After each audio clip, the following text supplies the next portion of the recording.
देश में लगातार कोरोना वायरस के मामले बढ़ते जा रहे हैं। ऐसे में चिंता भी बढ़ती जा रही है। इस विषय पे अधिक बात करने के लिए हमारे साथ लोक बंधु के एमएस डॉक्टर अजय शंकर त्रिपाठी जी हैं। सर, कोविड के मामले तेजी से बढ़ रहे हैं और पिछली फर्स्ट वेव और सेकेंड वेव ने 19 और 20 में देखा कि आपने मोर्चा लिया, यानी लोक बंधु अस्पताल ने एक मोर्चा लिया था। अब कितनी तैयारी है इसको लेकर? नमस्कार। देखिए, जैसे कि कोविड-19 जब शुरू हुआ तभी से लोक बंधु अस्पताल डेडिकेटेड हॉस्पिटल था कोविड के लिए, और ये अपनी जिम्मेदारी बहुत ही बखूबी निभाया था। 200 बेड का अस्पताल था ये उस समय। लेकिन इस समय जो वर्तमान में स्थिति है, करीब 1000 से ज्यादा केस पूरे देश में हो गए हैं। ये JN.1 का जो वर्जन आया है, ये म्यूटेशन से हमेशा से ही कोविड हम लोगों के समाज में रहने वाला है। अपने म्यूटेशन से ये बार बार चीजों को, अपने नेचर को बदलता रहेगा।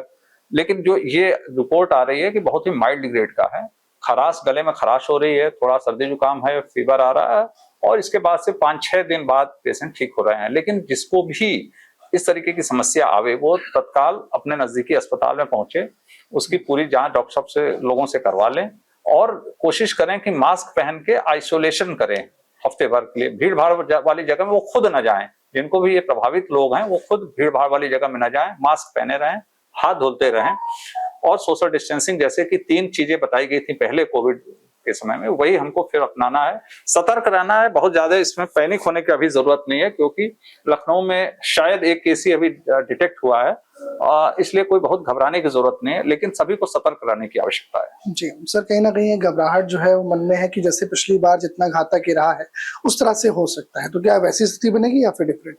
नहीं, जैसे सेकेंड वेव जो डेल्टा वायरस का आया था, वही एक घातक आया था। उसके बाद से लगातार ये कम पड़ गया, और चूंकि वैक्सीन हम सबको लग चुकी है और बहुत ही इफेक्टिवली काम कर रही है, तो इसलिए इसमें कहीं कोई इस तरीके की चीजें अभी तक रिपोर्ट नहीं आई है कि इस तरीके का सीवियरिटी है।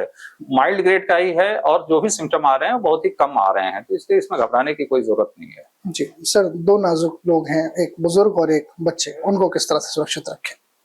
देखिए, जिन घरों में भी बुजुर्ग लोग हैं, अगर और लोग कोई भी सर्दी जुकाम से प्रभावित हैं, तो वो दूर रहें उनसे। मास्क, संबंधित व्यक्ति मास्क जरूर पहने। जिनको भी प्रभावित हैं सर्दी जुकाम से या खांसी से, वो कोविड हो या ना हो, ये मान के चलें कि जैसे ही बुखार या सर्दी जुकाम है तो मास्क पहन लें। हफ्ते भर में ये सारी चीजें ठीक हो जाने वाली हैं, तो इसलिए कोई ऐसी समस्या नहीं आएगी। सभी को सतर्क रहना है, क्योंकि हम लोग सब लोग एक्सपर्ट हो गए हैं कोविड के मामले में। पूरा समाज, हम लोग चूंकि इस फेज से गुजर चुके हैं, तो सबको पता है। बस वही सावधानी अपनानी है, सावधानी से ही सब चीजें हो जाएंगी। जी, बहुत शुक्रिया सर बात करने का। तो हमारे साथ बात करने डॉक्टर अजय शंकर त्रिपाठी थे। उन्होंने साफ तौर से कहा कि घबराने की आवश्यकता नहीं है, बस जो प्रिकॉशंस हैं उसको लेते रहिए। कैमरा से होगी कुंदन सिंह के साथ अनुराग तिवारी, में स्टूडियो लखनऊ।